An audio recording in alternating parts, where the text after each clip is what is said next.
大家好，欢迎来到习小厨的菜园子。上一期呢，我分享了怎样给植物施基肥。那么这一期呢，我来继续分享基肥施完了之后，在有机蔬果的生长过程中，怎样给它们追肥。那么在介绍追肥之前呢，我要先来简单说两句，都什么菜需要追肥。由于在种植和定植之前呢，我们一般的菜都施用了基肥，所以呢，不是所有的菜都需要追肥的。因为我使用的都是有机基肥，像上一期专门介绍基肥的那期我介绍的都是长效的缓释的，基本上这样的基肥的肥效呢，可以长达2个月。所以一般生长期比较短的蔬菜植物，如果使用了足够的基肥，那么就不需要追肥了。这样的蔬菜呢，例如小油菜、樱桃萝卜等这样的1-2个月就可以采收的。但是很多的植物蔬果生长期比较长，超过了2-3个月，特别是一些结果实的，需要追肥才能长得果实更大更多，而且追肥呢还可以预防很多病害。今天我要分享的追肥呢，不但会介绍用什么肥来追肥，还会按照蔬果的种类来分享什么种类的蔬果来追什么肥。现在呢，我就来按照蔬果的种类来说说追肥的方法吧。今天呢，我简单的把需要追肥的蔬果分为2大类。第一类呢是叶类蔬菜，第二类呢是果实类和根茎类的蔬果。我们先来说一下叶类蔬菜。叶类蔬菜呢，我们主要是需要叶子长得好，所以对应的需要的是能够促进枝叶生长的氮肥，外加少量的磷肥，可以促进根系的生长。这样的蔬菜比如香菜、油麦菜、生菜、菠菜、空心菜、韭菜、芹菜等等。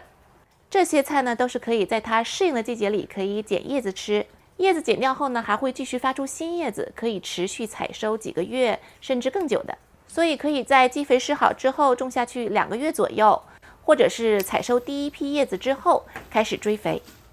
现在呢，我就来介绍什么有机氮肥可以适用于叶类蔬菜的追肥呢？一般呢，我会使用3种类型的有机肥。第一种是液体的，可以是自制的液体肥，像我以前的视频中介绍过的自制咖啡渣液体肥，还有茶叶渣液体肥等等。这样的叶肥呢，都是含氮丰富的，都可以用于叶类蔬菜的追肥。还有一种液体肥呢，也是非常好的，那就是波卡西肥发酵过程中结出来的液体。这个液体呢，是含氮非常丰富的，把它们放置一段时间后，颜色就会由浅变深。我一般会放置1个月左右，它们就会由浑浊的黄色变成透明的棕色，这样的颜色就说明可以使用了。然后把这些浓缩的液体用水稀释成1:100左右，就可以作为液体肥浇菜了，非常的方便健康。使用这样的液体肥呢，可以根据你土壤的基肥状况和土壤的肥沃程度来决定你浇菜的频率。如果土壤肥沃呢，可以半个月甚至1个月追1次肥。如果土壤比较贫瘠呢，那么1周1次也行。对于叶类蔬菜的追肥呢，不光可以用液体肥，还可以用固体的。像这种骨血粉，就是我要分享的第3种很好的氮肥，它的氮含量很高。看看这个比例含氮和磷的比例是8:1。我们可以抓一把，撒在植物周边的土壤里，翻拌好，然后浇水就可以了。因为是追肥所以每次不需要用很多，建议是少量勤用。一次性追肥过量也不好，这样可能会导致肥害，反而会对植物的生长产生负面影响。刚才呢是叶类蔬菜，那么我们现在呢聊聊果实类的和根茎类的。果实类的呢，像番茄、茄子、辣椒以及各种瓜类，这些都是生长期比较长的，不但需要长枝长叶，还需要开花结果，也就是既要营养生长，又要生殖生长。根茎类的也是，像萝卜、土豆、大蒜、生姜等等，在前期呢都需要长枝叶，后期呢需要长根系和地下茎，所以它们需要的营养的种类要全。氮、磷、钾这3种重要的元素都不可少，而且还需要一些中量元素和微量元素。一般在长枝叶的时候的营养呢，如果我们使用了足够量的底肥，在它前期生长枝叶的时候呢，我是不会施肥的。但是到了果实类准备开花时，或者是根茎类需要地下茎和根系开始膨大的时候，就需要开始追肥了。这时候追的肥啊，不光要含有氮肥，其实更多的需要的是磷肥和钾肥。磷肥呢，不光能够促进根系的生长，还可以促进花芽的分化，可以帮助开更多的花。而钾肥呢，可以促进果实的膨大，并且可以给植物提供抗病虫害的抵抗力。所以我在给果实类追肥时啊，一般会追至少2次肥。第一次呢是在开花时，第二次呢是在大部分的花都凋谢之后，果实开始长大的时候。当然，根据结果时间的长短呢，可能会在结果期增加更多次。这是果实类的。在给根茎类追肥呢，一般我会在种下2-3个月之后，等枝叶长好了，开始追肥，让根和地下茎发育得更好。我给这2类植物追肥使用的有机肥呢，也是有固体的，也有液体的。今天呢，我就把平时用的6种基本肥都分享给大家。先说固体的。比较多的固体肥呢是这3种。这第一种呢是有机复合肥，我这袋里面是使用各种有机原料制作的。这种是颗粒的，其他牌子呢也有粉末的，不一定是要我这个牌子，很多牌子都有。我这个也不是广告，就是市面上有很多的品牌都卖这种有机复合肥，都是有机材料制作的。第二种呢是发酵好的粪肥，我这个是发酵好的羊粪，也是买的，在上一期的基肥中也有提到过这样的。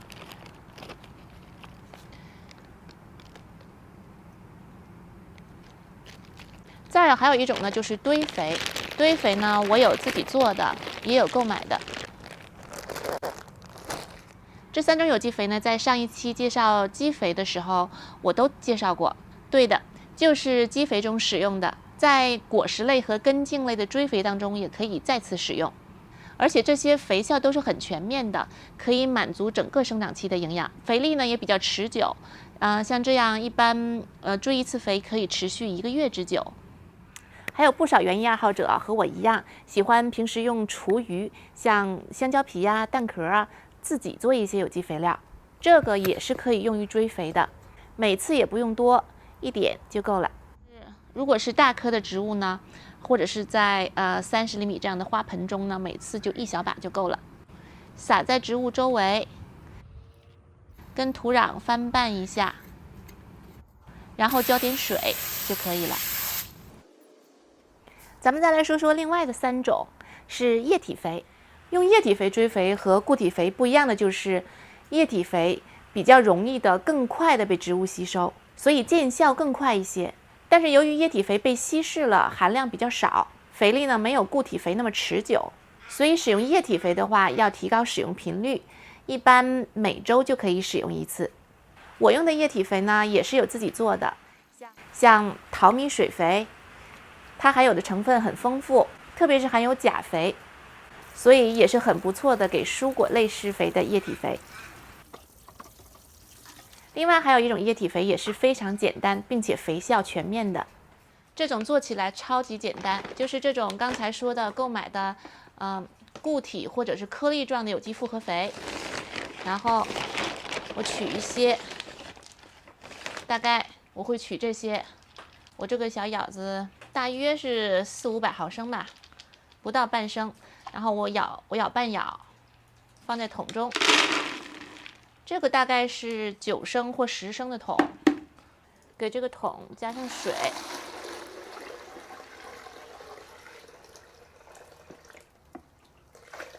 这种倒多半桶水，稀释一下，搅拌几下，然后把这桶肥水啊放置1天，放1天之后再使用。放了1天1宿之后呢，这样大部分的颗粒都会溶到水里了，然后再把这个黑黑的肥水再稀释一下，就是不要太浓。我一般呢就用这个勺子2-3大勺，放到另一个桶里，然后用清水兑满。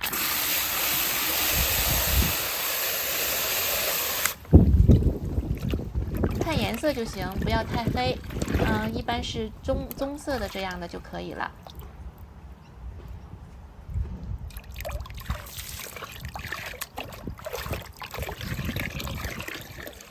然后用这个水像浇水一样，直接浇在植物的根部周围，这样就 OK 了。这样连浇水带施肥都有了。这个比例呢是没有确切的数值的，我从来都没有精确的量过，就是把这个肥水兑到这样的一个颜色，大概一下就可以了。这种方法呢非常适合懒人种菜法，因为不需要自己做有机肥，就买一袋有机肥。就又可以用于施基肥，又可以用于追肥。追肥你既可以用于固体的，也可以用来稀释一下做液体肥。一种肥料多种使用方法。用固体颗粒的呢，抓一小把，1个月撒一次。如果稀释成液体肥呢，1周使用1次，是不是很简单？现在呢，我就来介绍第6种。今天介绍的挺多的啊，因为我真的很想在一个视频当中把所有的都分享给大家。这种呢也是液体肥，它是作为辅助性质的液体肥使用的，就是环保酵素。我平时最喜欢使用一些烂掉的水果或者是水果皮来做环保酵素了。这些酵素呢，一般经过半年左右的发酵之后，我就会拿来兑水稀释，用于果园、菜园里。它们可以按1:500呀、1:1000稀释后直接浇在土里。也可以喷施在叶子上，作为叶面肥使用。我一般会用水果皮，或者是吃不完烂掉的水果来制作。看这一瓶呢是樱桃酵素，去年买了像樱桃，然后买回来的时候发现大部分都是烂的，然后我就没有吃，把它做成酵素了。这一桶呢是红石榴，这些水果做的呢不会臭，不像其他的有机肥会有一股味儿。用水果做的酵素呢，做好了会有一种水果酒的味道，而且它们不光可以做肥料在生活当中还有很多的其他用途用法。具体用途和用法呢，我在以前的一个视频中分享过，喜欢的朋友可以去翻看。这里有个问题有一些朋友问我用酵素做肥料是否可以替代其他的肥料使用？我在这里呢就统一回答一下。我觉得酵素不能作为一个营养全面的肥料来替代其他的肥料使用，因为它的营养元素完全取决于原料，用了什么原料里面就会有相应的成分。酵素作为肥料用于菜园，最主要的作用是用于改善土壤结构的生态环境，因为酵素里面有很多的有机微生物菌群，这些菌群呢会给土壤带来非常好的生态环境，这是一个改良土壤的长期的过程。所以见效不会特别快，不会你今天用了酵素，下周、下个月土壤就变得肥沃了。这个需要一段时间来培养这个良性的生态环境。作为土壤改良是非常好的，但是酵素里面的直接养分并不全面。所以如果目的是追肥的话，我只是建议把这个酵素作为辅助性质的追肥使用。也就是说，你正常使用其他的追肥，平时时不时的添加一些酵素，对于植物生存的这个土壤的生态环境特别好，甚至长时间使用过2年以后，你可以就是很少追肥，那么植物也长得很好，就像我的草莓一样。以上所使用的自制有机肥，像咖啡渣、淘米水、茶叶渣液体肥和波卡西液体肥等等，还有香蕉皮蛋壳粉有机肥，我之前做过专门的视频介绍过我的制作方法。感兴趣的朋友呢，可以去我的主页翻看一下，或者点击本视频下方的说明里的连接，也可以观看。以上呢就是关于追肥我所想到的和实践总结，觉得有用的朋友帮小厨点个赞吧。如果你有好的经验呢，也欢迎在评论区里和大家分享。还有关注习小厨和他的菜园子频道，更多好看的家庭有机种植的经验分享，定期更新等着您。好啦，感谢您收看这一期的节目。最近呢，我这里经常下雨，所以今天拍摄的效果可能不如以前。不过非常感谢您很有耐心的看到了现在。那么咱们下期再会吧。